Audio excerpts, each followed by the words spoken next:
바이러스 하면 고온다습하고 음식물이 상하기 쉬운 여름철을 떠올리기 마련인데요.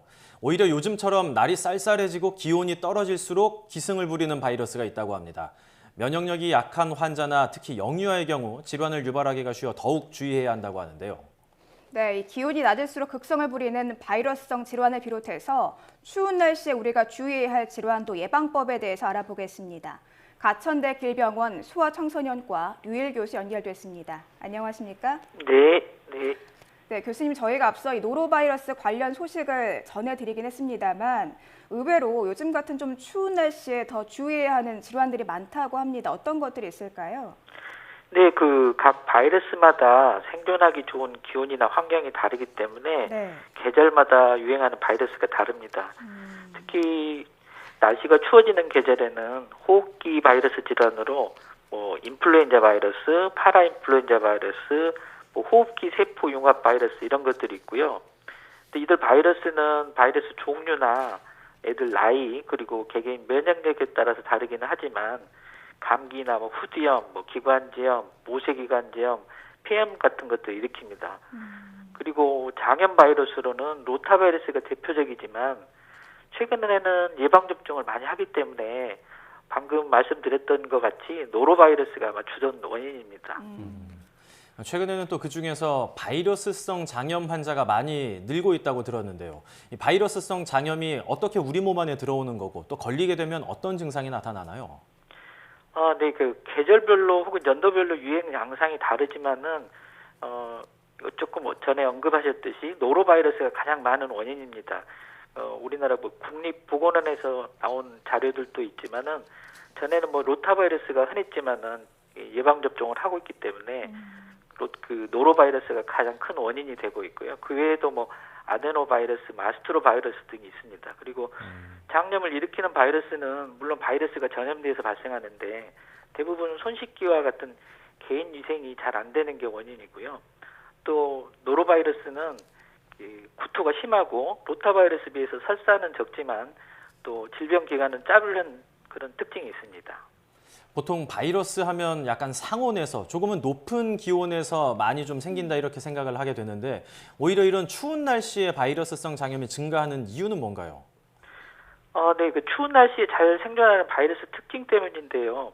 특히 자외선이 적은 겨울철에는 이제 이런 바이러스들이 생존하는 기간이 길기 때문에 그렇고 반대로 기온이 상승하면 바이러스 생존 기간이 줄어들어서 점차 이제 사라지게 됩니다. 그리고 또 하나는 이제 춥다고 음식 보관을 소홀히 해서 상한 음식을 먹거나 충분히 이렇게 육류를 익히지 않는 것들 때문에 세균성 감염 같은 것도 원인이 되고 있습니다. 네. 그런데 아무래도 추운 계절 하면 저희가 제일 먼저 좀 떠올리게 되는 게 감기가 아닐까 싶습니다. 요즘같이 이렇게 좀 춥고 건조한 계절에는 감기 환자도 많이 증가하는데요. 또 이 감기를 앓는 어린 아이가 유난히 좀 귀를 가려워하면은 주의해서 봐야 한다고 하던데요. 왜 그렇습니까? 네, 물론 이제 그럴 경우 중이염을 의심해 볼 수는 있겠습니다. 네. 중이염이란 급성으로 중이 그러니까 귀 가운데 안에 삼출액이나 염증이 생기는 것을 말하고요. 이통 그러니까 귀가 아프고 고막이 빨개지거나 물이 차서 팽팽해지는 것 같은 그런 증상들이 나타납니다. 특히 소아에서는 호흡기 감염 후에 제일 많은 합병증 중에 하나이고 또 수술과 항생제를 사용하게 되는 가장 흔한 원인 질환입니다. 따라서 호흡기 질환이 많은 겨울철에 많이 볼 수 있습니다.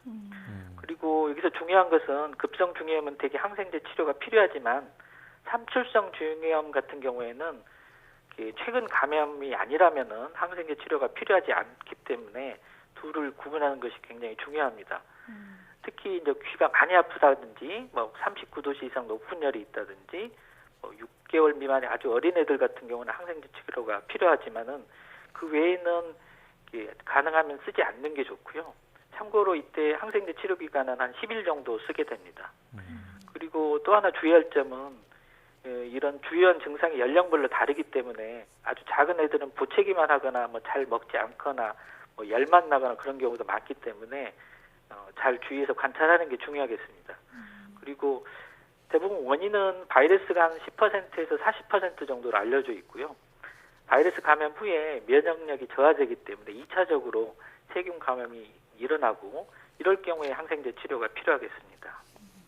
아이들에게 가장 많이 걸리는 합병증이 이제 중이염이라고 하니까 조금 더 많이 신경을 써야겠다 이런 생각이 들긴 하는데 사실 이제 날씨가 추워지면서 감기 걸리는 아이들이 많기는 하지만 감기랑 독감 또 폐렴 이 세 개의 증상을 정확하게 구분하는 건 좀 쉽지 않을 것 같습니다.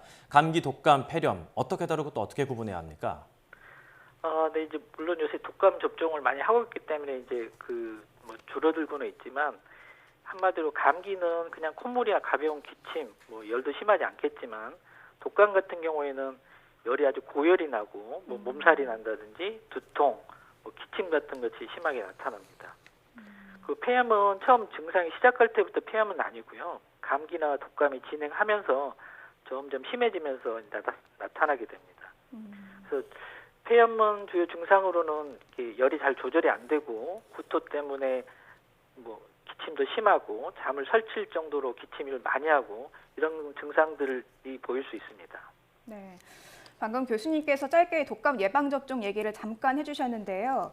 이 독감 예방접종, 예방접종을 한다고 바로 그 효과가 나타나는 게 아니라서 조금 미리 하는 게 좋다 이런 얘기도 있던데 최적의 예방접종 시기 언제라고 볼 수 있습니까?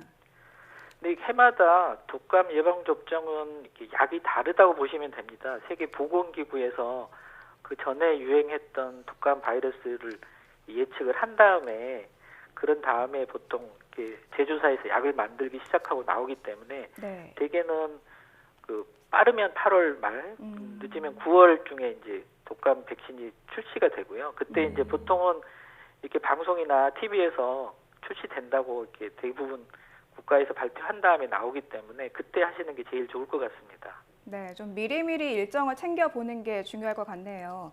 네. 그런데 또 아주 어린 2세 미만 영아의 경우에 마른 기침을 하고 갑자기 좀 숨이 가빠한다 이럴 경우에는 좀 감기, 독감이 아닌 다른 질환을 의심해 볼 수 있다고 하던데요. 왜 그렇습니까? 네, 특히 작은 영유아 같은 경우에 기관지 직경도 작기 때문에 무쇠기관지염이라는 그런 천식하고 비슷한 증상을 보이는 질환이 나타날 수 있습니다. 네. 특히 추운 겨울철에 파라인플루엔자 바이러스나 아까 말씀드렸던 호흡기 세포 융합 바이러스, RS 바이러스라고 흔히 말하는데요. 이런 모세기관지염은 2살 이하 영아, 그러니까 아주 작은 애들한테서 기도도 작기 때문에 그 기도가 염증으로 잘 막히고 그래서 나타나는 질환입니다. 그리고 특히 겨울이나 이렇게 초봄에 많고요. RS 바이러스가 가장 흔한 원인이고 보통은 하루 이틀 감기를 앓다가 갑자기 호흡곤란 증상이 심해지는 경향을 보입니다. 그리고 이 치료도 대증적 치료 외에는 다른 치료 방법이 별로 없어서 초기에 빨리 치료를 하는 게 중요하고 빨리 치료를 하지 않으면 호흡 부전 같은 것이 와서 한마디로 뭐 중환자실 간다든지 이렇게 질환이 심해질 수 있습니다. 그리고 천식은 알레르기 질환의 일종이라고 보시면 되겠습니다. 이것은 어떤 연령에서든지 발생할 수 있고 반복해서 나타납니다. 알러지가 그렇듯이요. 그리고 두 질환은 전부 다 이제 갑자기 심해지는 특징이 있지만 그리고 쌕쌕거리는 호흡음도 똑같이 나타나지만은 반복 여부라든가 아니면 나이라든가 알레르기에 따라서 구분합니다. 그리고 이제 물론 이제 작은 애들 같은 경우는 천식과 모세기관지염이 구분이 어려울 수도 있겠습니다. 그런데 집에서 아무리 아이를 잘 관리를 한다고 해도 요즘 아이들이 이제 어린이집에 많이 보내지 않습니까? 이런 데서 이제 단체 생활 하다 보면은 좀 전염이 될 수도 있을 것 같은데 이런 집단 단체 활동을 할 때 전염될 수 있는 질병 어떤 것들이 있고 또 그중에 주의해야 할 건 어떤 게 있을까요? 네, 초반 방송에도 나왔듯이 노로바이러스가 대표적인 거고요. 이 노로바이러스가 집단 장염을 일으키고 또 이런 원인은 전염력이 매우 높기 때문입니다. 외에도 다른 바이러스들은 대부분 유수화해서 쉽게 전파되는 특징이 있습니다. 그리고 이 바이러스가 토물이라든가 대변이라든가 이런 것을 제대로 처리하지 않고 다른 아이가 또 만지고 또 이걸 입에 가져갈 경우에 쉽게 옮기게 되기 때문에 항상 손 씻기가 제일 중요합니다. 가끔 이제 어떤 부모님들은 그러면 단체 생활을 하지 않으면 어떻게 됩니까? 이렇게 말씀하시는데 연구 논문들을 보면은 결국은 이렇게 유행하는 철이 아니더라도 뒤늦게라도 앓게 되기 때문에 결론적으로 바이러스 감염이 더 적게 걸리지 않는다 이렇게 알려져 있습니다. 네. 무엇보다 좀 위생 관리에 신경 쓰는 게 중요할 것 같은데요. 네, 마지막으로 올 가을 또 겨울 좀 건강하게 보낼 수 있게 도움이 되는 건강법 어떤 것들이 있을까요? 네, 뭐 물론 당연히 규칙적인 생활 습관이나 개인 위생, 뭐 일찍 잠들기 같은 것이 무엇보다 중요하겠고요.